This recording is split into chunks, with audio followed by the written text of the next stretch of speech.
it's Brianna Hodges. And Lainey Rowell, welcome. All right, friends, we are legit. We bought a domain. We are lemonadelearning.us. That's right, .us, because this is us.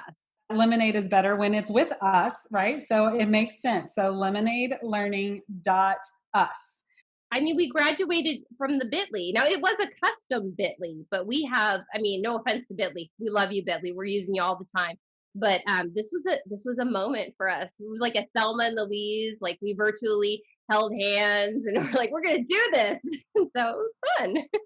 I can't think of a better partner to do this with. I don't know who's Thelma, who's Louise. I think it probably depends upon the moment, right? But I'm super excited about this, and it's that next level, like grown up moment. Like you said, we've graduated. This is exciting. You know, this is something I look forward to every week, and so we like that people listen. That's super fun. We like when people reach out via social media. That's amazing. This time together is really helpful for me. I'll speak for myself. This is very cathartic. I get a lot out of this, and I hope other people do too. Absolutely. Therapy. I talk about that all the time. Like, this is my therapy moment where we get to process both personal and professional, circumstances. And I was having a conversation with a teacher this morning, and we were talking through how our worlds are continually, meshing together during this time of personal and professional, and how, every day is bring your kid to work day, it seems like, and vice versa. And so I think that this is one of those just great situations, perfect situations for me to process in my brain all of the things that are going on, of like how to improve learning opportunities and conversations, just even everyday conversations with my own kids, as well as process all of the things that are happening in education right now, like all of these just continually changing, evolving unknowns, unpredicted, all of these things that are coming faster than usual. Well, first of all, under any circumstances, I don't think you and I are going to run out of stuff to talk about, but it's certainly right now we have a lot to talk about. By the way, for those of you who didn't see it, last week we did that was last week, right? Pretty sure. We're all running together, friends. It's just a big blur. But I'm pretty sure it was last week or the week before. We did a Parents for Learning Network webinar, and so you can find that at lemonadelearning.us. There is an episode with show notes that links to the webinar.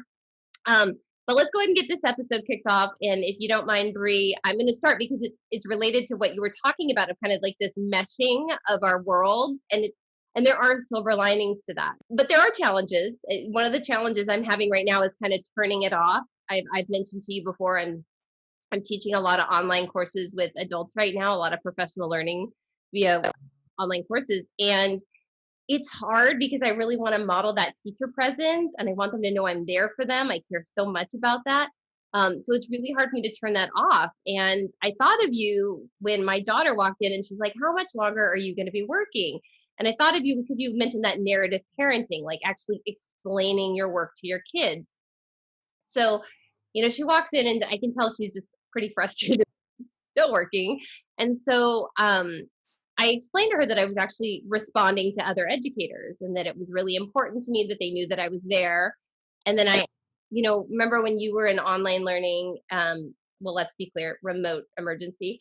But I asked her, remember when your teacher would send you some feedback or a message, and like, how did that make you feel? And she just immediately, her whole demeanor changed. She's like, oh, that is so important. You do that, and then we'll spend time together in a few minutes. And it was just like, it was such a good moment because it actually allowed her to reflect on how much it was important for her teachers, but then she also had an appreciation for my work. So thank you for that tip.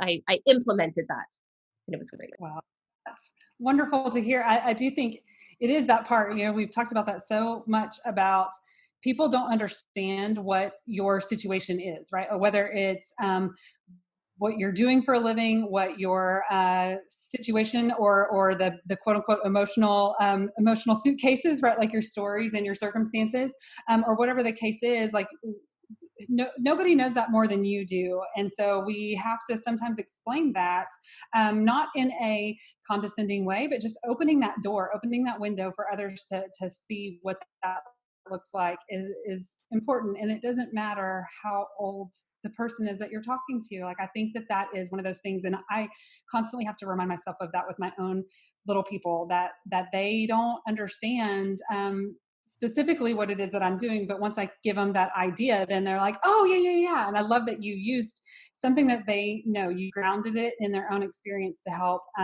your daughter really get that, of like, oh yeah, I loved how that made me feel. That's really important. Keep moving forward with that.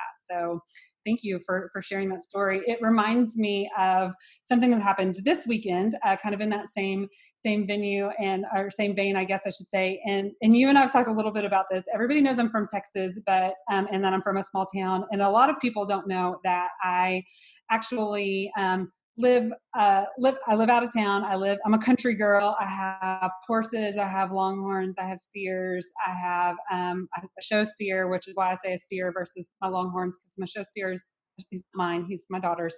But we have lots of animals.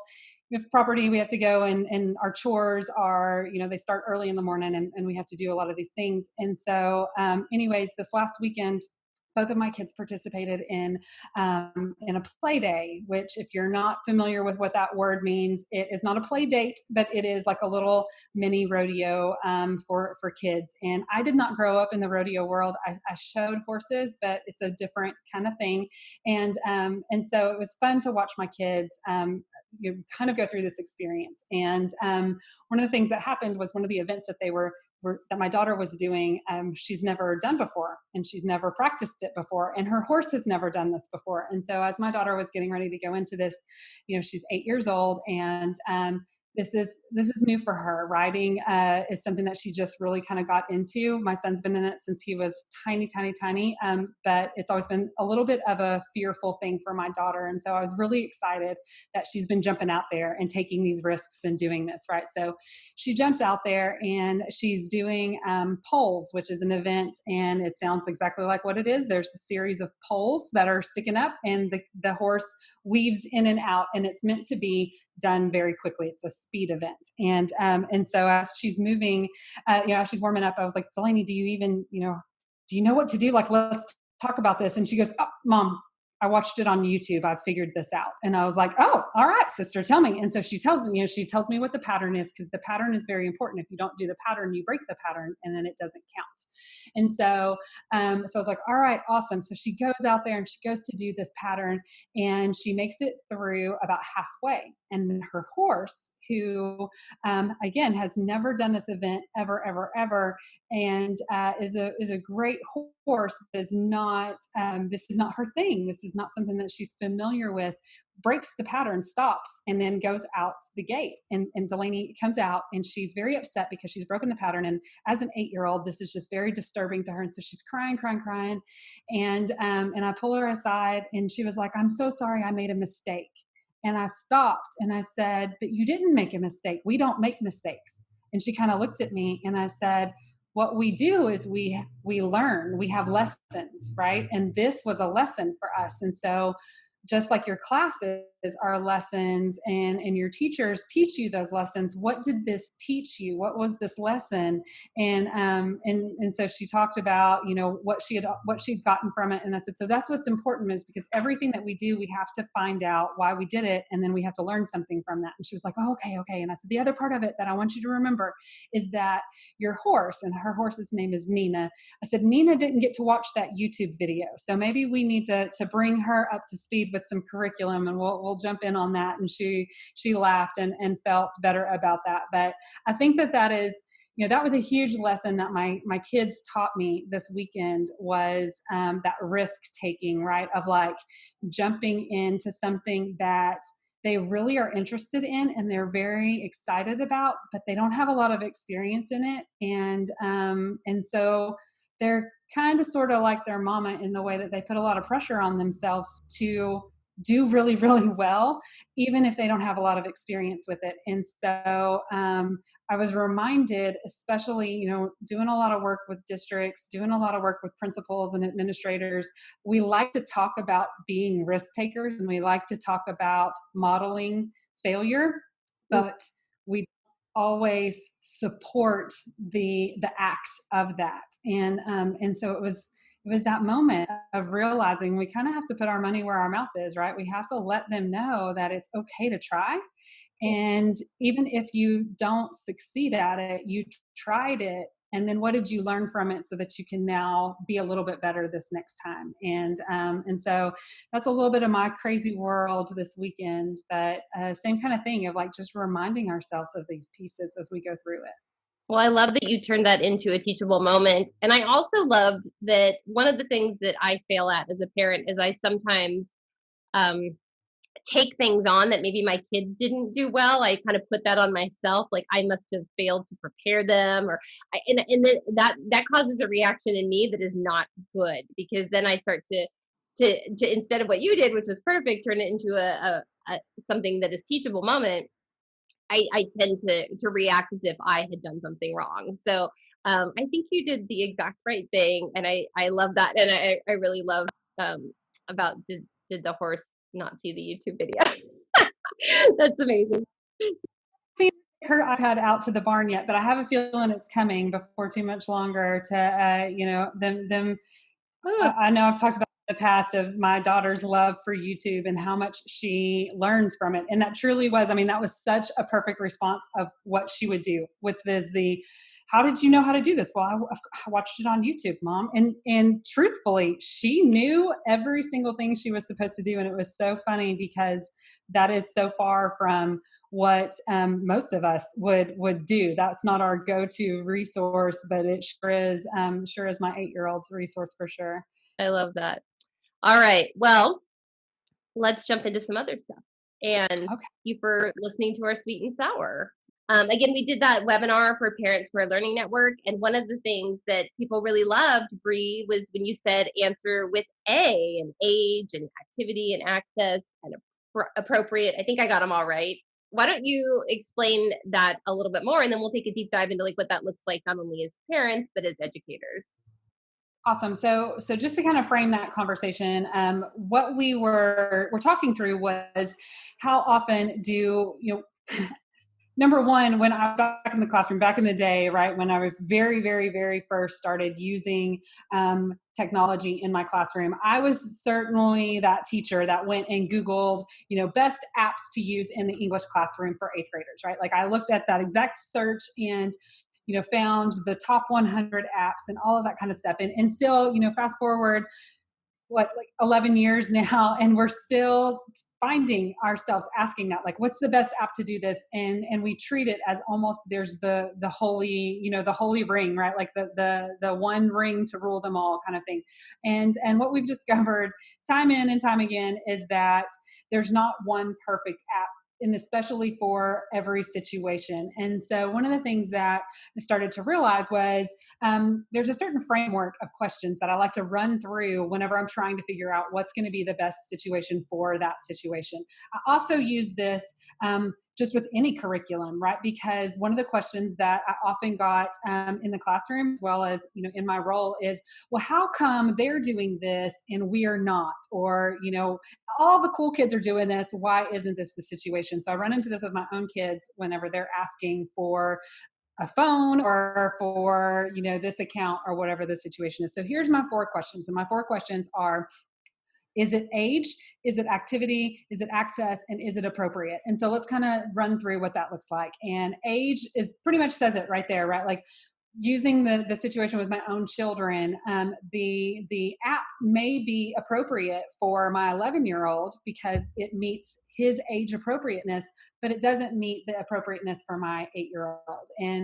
And we were having this conversation the other day because my son was asking about a phone, and so then my daughter, of course, started chiming in on it. And I said, well, here's the deal: when Mason turns 16, does that mean you get your driver's license when you'll be 13? And she was like, no, no, no, no. And I said, okay, because there are certain rules that happen when we are, they're bound by age. And so keeping that in mind, that becomes really, really important, specifically when we're talking about it from a parent lens, as well as if those mixed age groups in there. So I hope that makes sense from that point of looking at it through that age lens. The next thing is, what activity are you trying to do? And this becomes really, really important. Just because an app can do something doesn't mean that it's the best one to do that with it, right? And so are the activities going to really get us to what the outcome is that we're wanting to do? And so I really focus on that specifically when we're talking about different types of platforms. So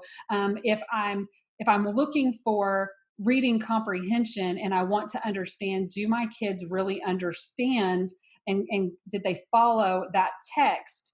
What's going to be the best activity that we can create for that? It might not be a multiple choice slash multiple guess question, right? Like, it might be better if I used those questions and I asked those questions, but I asked my students to respond with a video explaining their choice, right? So then I can get some more information from that. So I'm building that activity to really get at an appropriate level of what it is that I'm wanting them to do. Another example on this that I'll go into is using using an app that might not necessarily be quote unquote age appropriate. So maybe it's a little kids app, like something like one of the ones that I've in this manner is ChatterPix. And so that's really aimed at little bitty kids, right? And I love ChatterPix. You take a picture and then you slide and then you can talk, right? You have 30 seconds to explain it, and then it uses whatever the picture is that that you've taken to add voice to that. But I use that with older kids, with seniors in high school, with graduate level, with adults from administration, to add their voice to a specific piece as well, right? So thinking through that activity becomes really, really important from that perspective.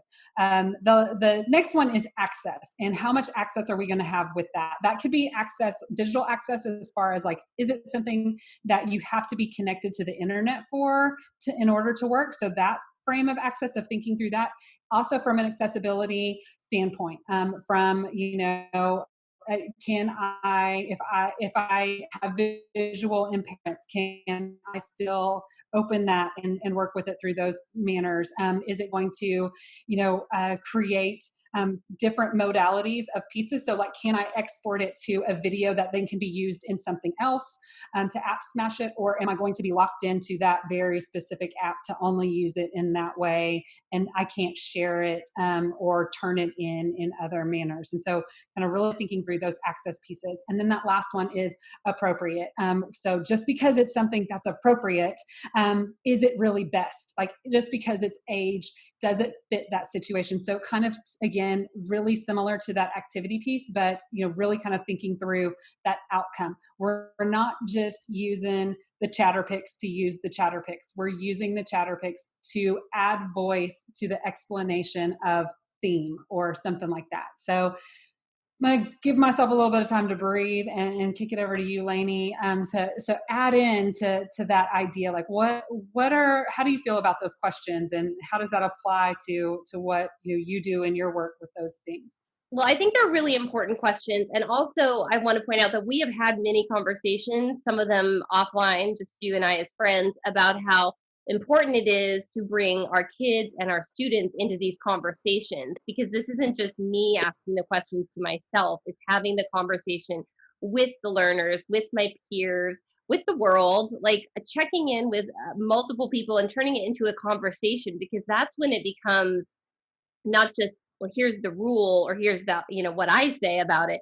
This is the opportunity to get them thinking critically about, well, yeah, okay, so this isn't right for my age, or, oh, it's funny, this is actually meant for younger kids, but it's going to accomplish what I want, so who cares that it's for little kids? That I've seen that a bunch of times, whether it's people hesitant to use Seesaw because they feel like that's a younger kid's app. Well, no, it's really about, like you said, what is the activity? What are we trying to accomplish? So I think this is a really important conversation, especially right now. One of the things that I've been talking with with educators about is, we find we want to innovate and we find these really great tools, and some of them do something very special.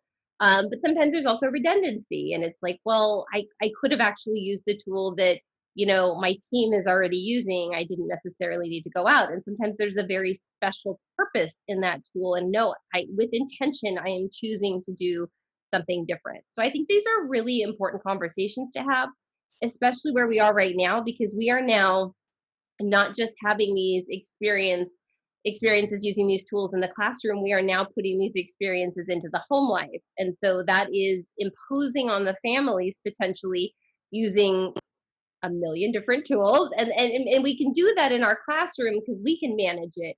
But I think there's an important conversation here where we're also bringing parents into it, right? So when we're thinking through these A's, it's not just about what do I as the educator think. It's I have to bring kids into the conversation, my peers into the conversation, parents and families into the conversation. Don't you think? I love that, and I think it's so important. It's one of those things that we forget about, and I think especially when we put on our teacher hat, because we are not. I was just having this conversation with a teacher this morning. We were talking through how making those decisions are so often it's one of those where we do need to talk through that decision of why that's being made and give that sometimes we don't know why we're making a decision, right? Like sometimes we just are saying this is it, and that's where it is. But once we talk through it and we have a better understanding of what those answers are, then it becomes easier to explain to our kids, then it becomes easier to troubleshoot, it becomes easier to support the learning, it becomes easier to modify the learning, right? And we've got to be able to do that. And I was telling my son over the weekend that the most important question is why. And he was asking, and I said, and so often people believe that why is like a confrontational question of like, well, why are you doing it that way? But it's really not. It's more of the once you know why, like my to be cards on the table, my kids were fighting with each other. And it started out with my daughter looking at my son. How dare she? And so she was he was no, excuse me, other way around. My son was looking at my daughter and she was very mad that he was looking at her.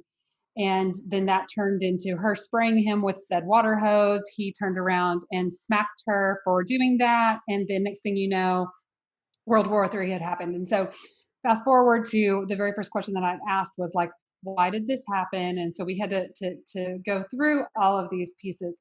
But that said, when I was having this wrap up with my son separately, I told him that, I'm not asking you why because you're in trouble. I'm asking you why because do you hear that when you are answering those questions, you're better able to figure out what you could do differently next time. And I think that is super important. And I love that you said doing that with the student, doing that with the kid, also doing that with the parent. Especially in these times where we're looking at so much moving into remote learning. That is one thing that I encourage you, whether you're a teacher, whether you're an administrator, or whatever the case is, take a couple seconds and explain why you're using that app or why you're using that strategy or whatever to because we're asking our parents to support that. And I would even throw in, like, even if you're in a complete face-to-face, I used to talk about this all the time, specifically with math strategies or with our elementary teachers specifically, because we use so many mnemonic devices or things like that we as parents have no idea what you're saying in the classroom. Well, do a little lesson for the parents and then they can help figure it out a little bit better. So that's my little plug for that. But yeah. No, I think that's really, really important. And I think, one of the things I do hope, and I think we both hope this is the silver lining is that the homeschool connection gets so much stronger because we haven't always taken the time to take a step back and be like, well, here's why we teach math this way, or here's what we're saying when we say, here's what we mean when we're saying this. And when it comes to, now with so much of what we're doing remote having to do with technology, we really have to have these conversations with parents to let them know, like, your child's safety is my top priority. I'm not, everything I'm doing is with intention. If I'm having them go into a Flipgrid, I'm checking the settings and I'm making sure that we're not going to get some unwanted visitors in here. I'm doing everything I can, but then like you said earlier, it's the why. why am I doing this? And so, if I could, Brie, I want to talk a little bit about online discussions because this is something that's come up a lot. And as we've talked about with online learning, as just as in face to face, you have to build community. There has to be teacher presence. There has to be peer to peer. This is all critical stuff. And in online learning, a lot of what happens is asynchronous. Now, I'm not going to go down the rabbit hole of talking about all the variety of solutions that people are talking about. Let's save that for another episode. Telecasting, and I don't even want to start talking about it because it'll be a deep rabbit hole. But there is a very, very real purpose to online discussions in the online community, and that is to engage the community. It's to personalize the learning experience, to have the peer to peer, to provide the feedback, not only from the teacher, but from the peers. It's self reflection. The list goes on and on of the value of online discussion. Now, you have to, when you think about that age, activity, access, appropriate, you have to think about, well, am I going to do for a kindergarten a written discussion, a text based discussion forum? Most likely that will not go well, in my opinion. Having taught kinder, first, second, and sixth grade, I'm very attuned to developmental appropriateness, and I don't want to lose that experience. And so maybe it is a flip grid, but maybe there's another way to do it. But maybe it's audio. But there needs to be some opportunity for that peer to peer and for that building of community. And so I think we have to think really critically. Using those A's is really, really helpful for that. Yeah, I think the big element that I hope people understand is that there's no one right answer. And so the answer truly does come from the teacher, the parent, the administrator, the kid, whomever is making that decision, right? Is making that choice by asking and answering these questions for themselves, right? Because I think like our ultimate goal is not, I love that you said like we're not making these decisions in isolation so that no one knows.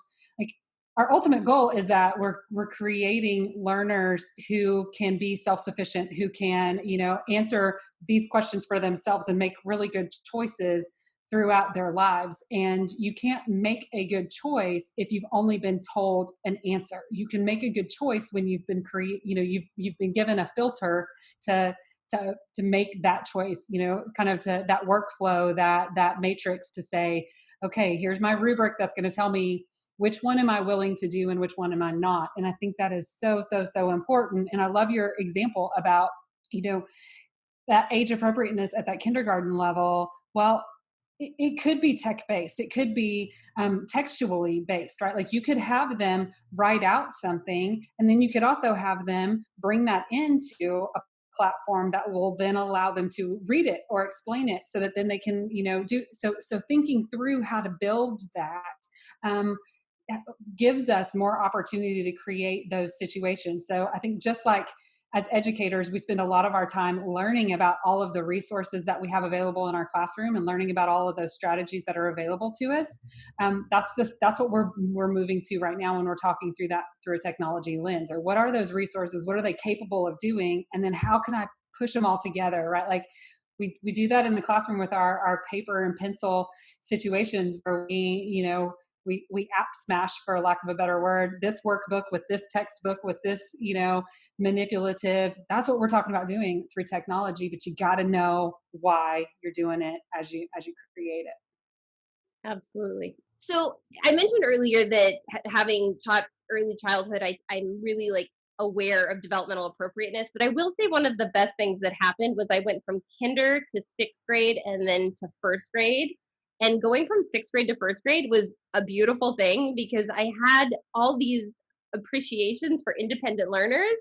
And so I really challenged myself to not think like, well, that's probably not developmentally appropriate. And I love how you said earlier, it's like, well, maybe text is okay for a kinder discussion because it might be. We have to think about all of those opportunities, and the why is what's going to get us there. Like, what are we trying to accomplish? Are we trying to practice writing? Maybe that is the best way to do it. Are we trying to build community and that's not the priority? I love that. So thank you for helping me remember that like it's not just about, is this right for kindergarten? We have to like really think about what we're trying to accomplish, the why. So what do you think about what are some other ways that we can think about the A answer with A in education.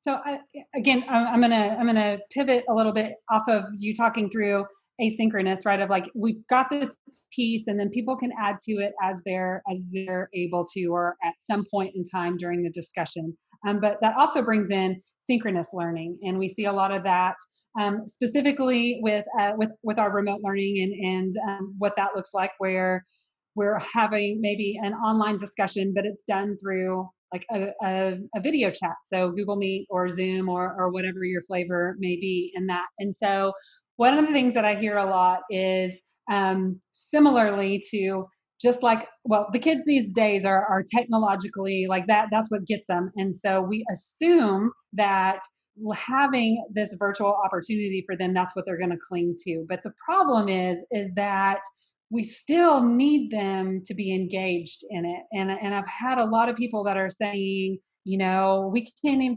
we couldn't even get our kids to come to the Zooms, or we couldn't even get them to show up to every video chat. How are we gonna, move forward with this? How are we gonna, what does this look like?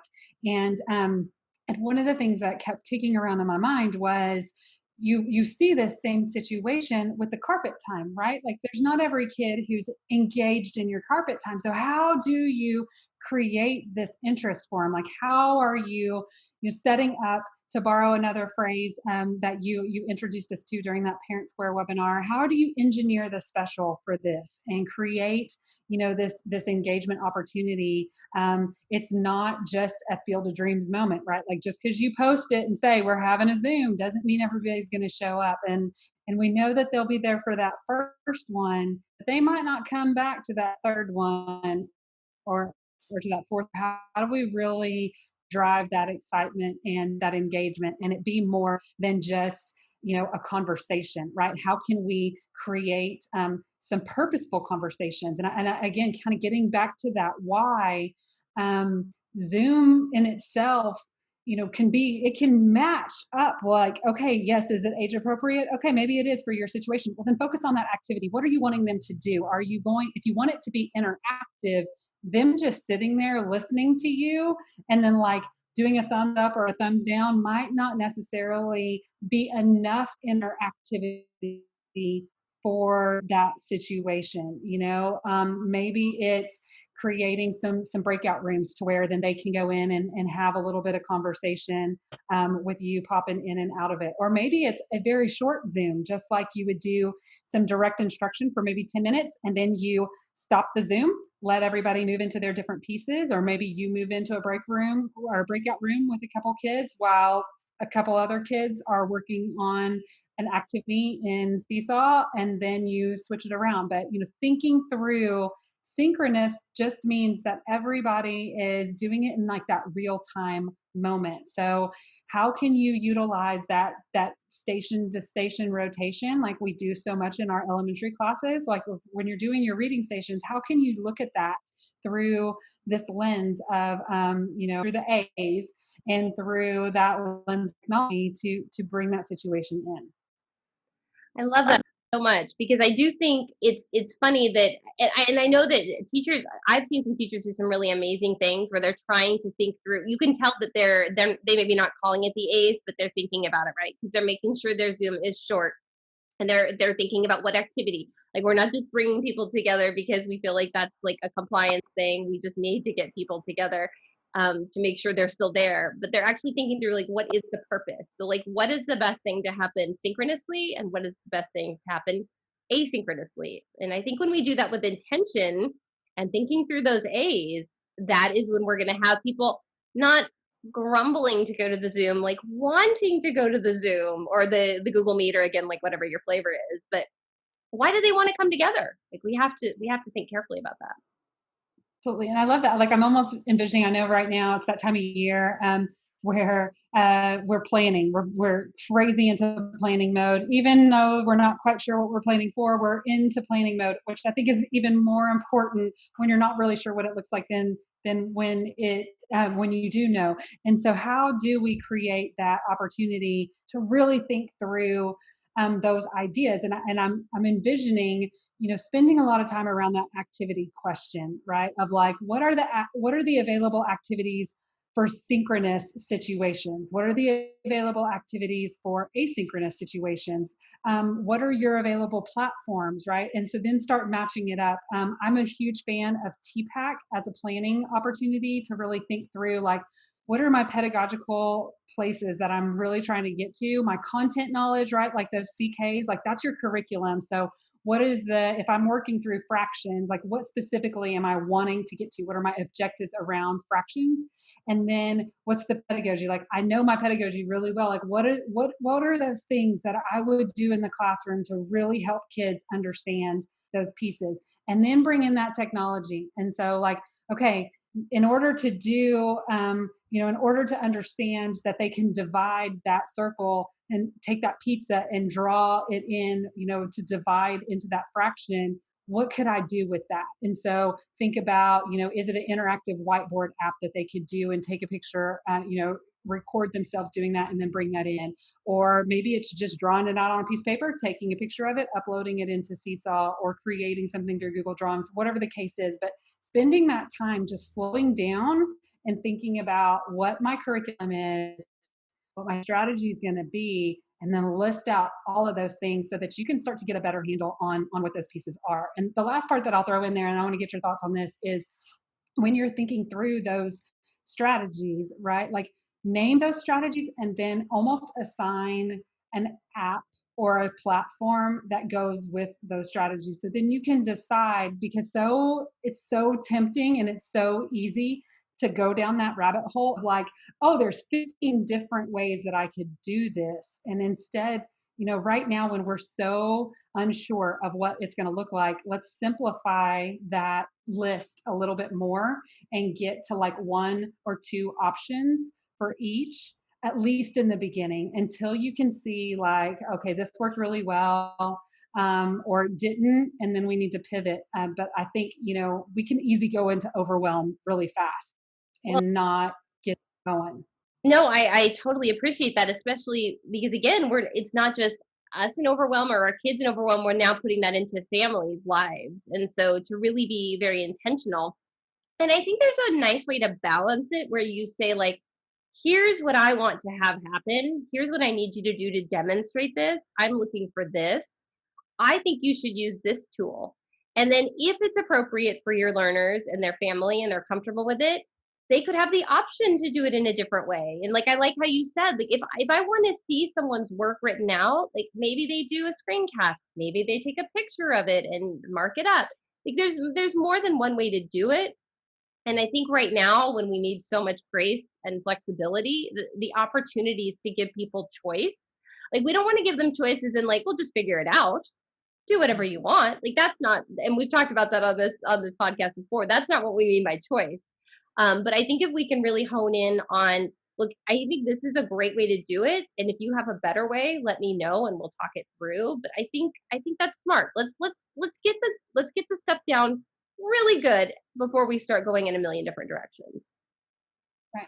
And I'll add on to that as a secondary teacher that, again, going back to that age appropriateness, is going to depend, right? Like, because if you're with your littler guys, or with people that are, maybe this is new, maybe you've not been in a one-to-one situation, and so introducing a lot of technology is out of the norm for them, then you're gonna be a little bit more targeted with it. And I like to call that like directed. You're targeted, you're directed. You're saying like, this is the platform that we're going to use, because your outcome is very clear that you're looking for this, right? Like I want you to use Flipgrid to showcase X, and that's going to be very specific.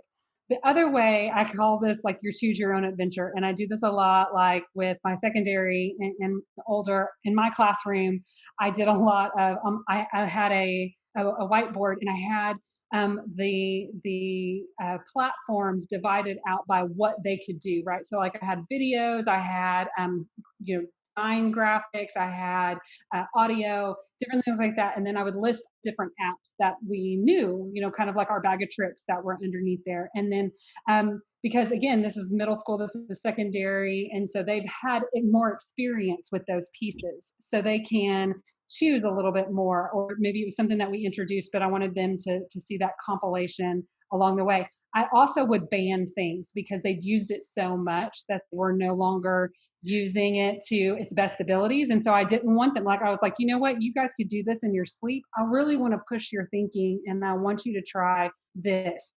But then there's other times when I would leave it completely open, totally choose your own adventure, right? I need you to make me a video and you can use whatever you want. And as a teacher, I did that because it allowed me to see their creativity move beyond just a specific, almost that it let me expand on that rubric to where they weren't just doing what I expected them to do. They were really getting to stretch their legs on some of that.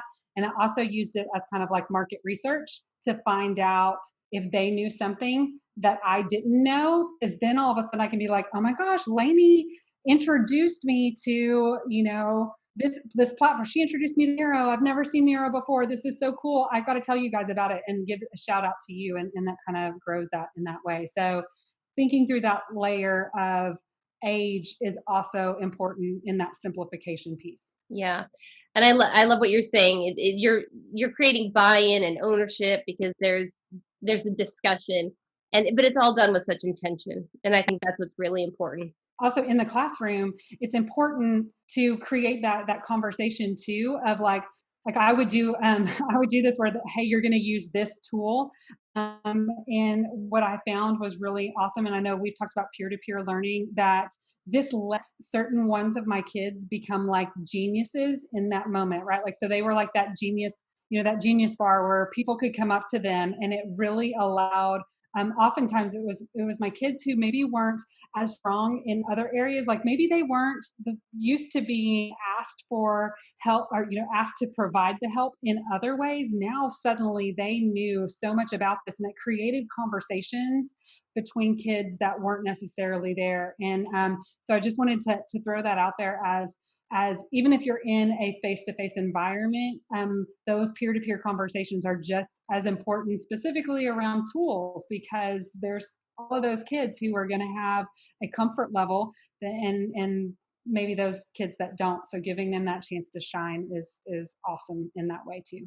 So I know we want to try and keep this brief, but let me just add one more thing in there because it really reminded me when you said giving those kids to shine.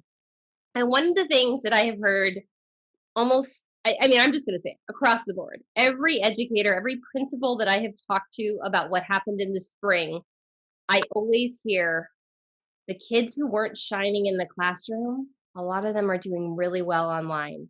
And I think that's an important thing. And I might have even mentioned it on here before, but this is something that I came across when I first got involved with online learning like 15 years ago. And it really struck me. It really struck me like, is this the opportunity for the introvert? Is this the opportunity for the kid that wants more time to think critically before they respond in class? And so I just think being so intentional, and when we move forward, and we'll talk more about it later, whatever we move forward with in the fall, let's not lose that. Let's be really thoughtful about what were the opportunities for those who were not doing as well in the face to face that shined online. How do we preserve that, as well as how do we make sure that the kids who were shining in face to face and maybe are struggling online, because that does happen too, like how do we make sure that we find that balance so everyone's getting an opportunity to shine? If that comes out of this, I feel like that's a huge win. I love that. And realizing that there's going to be multiple answers, right? Like, is it okay to have those things incorporated in the same classroom for everyone to shine? Like, it doesn't have to be a one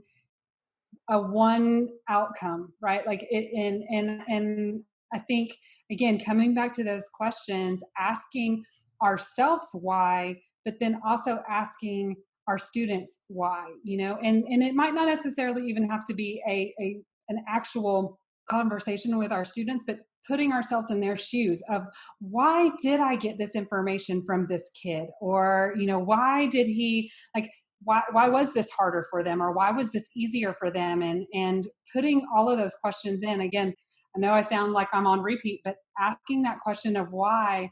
The conversation I had with my son was, you have to know why. You have to know the answer to be able to explain to other people, but you also have to know why you made your decisions so that you can better adjust those decisions in the future, right? And we need to know that, like, we need to know how we work well, and how other people work well, so that we can all find that way to shine. And I love that you said that. Like, let's think through that. Let's give everyone that opportunity. I'm just going to put this out there. I feel like we're talking UDL a bit, and I feel like there might be an opportunity to have a deeper conversation about that. And maybe we can tap into a friend like, I'm just going to put it out there. Don't kill me, Katie, but maybe Katie Novak would be like a friend who might want. We've never brought one into our sacred duo, but there might be an opportunity at some point to bring in some guests, and you never know. I, I think I would love that. I would love that. And anybody out there who has other suggestions of who we should bring in for any topics, like the things that are pressing your buttons right now, or your worry items, or any of that thing, let us know. Give us a shout. We've said all along, we don't have all the answers. We have lots of questions. We might not have all of the answers, but we know there are several people that are doing some amazing work, that have extreme expertise in these areas, and we would love to learn alongside you all with these people. So let us know, and we can bring them in for sure. Yep. All right. Okay, so that's our big call for engagement. Tell us who should we have as a guest?